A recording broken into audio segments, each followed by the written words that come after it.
શા માટે અહીંયા વહે છે ઘીની નદીઓ?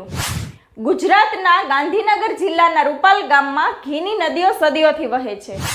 નવરાત્રિમાં જેટલા ગુજરાતના ગરબા વખણાય છે તેટલી જ રૂપાલની પલ્લી પણ પ્રખ્યાત છે. માતાની પલ્લી પર લાખો લીટર ઘી ચડાવાતું હોય છે અને તેની નદીઓ ગામની ગલીઓમાં વહેતી હોય છે. આસો સુદ નોમના રાત્રે આ પલ્લી નીકળે છે. માતાની પલ્લી એટલે માનો રથ. આ રથમાં સ્વયં માતા વરદાયની બિરાજમાન હોય છે, જેની ઉપર 5 પાંડવના પ્રતિમ સમી જ્યોત ઝળહળતી હોય છે.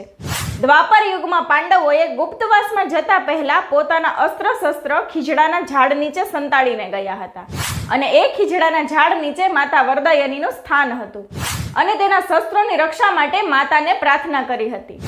ગુપ્તવાસ પૂરો કરી પાંડવો પરત ફર્યા અને તેમના શસ્ત્ર પરત મેળવી માના આશીર્વાદ લીધા હતા અને પંચબલી યજ્ઞ કરી સોનાની પંચદીપની પલ્લી બનાવી મા પાસે મૂકી હતી.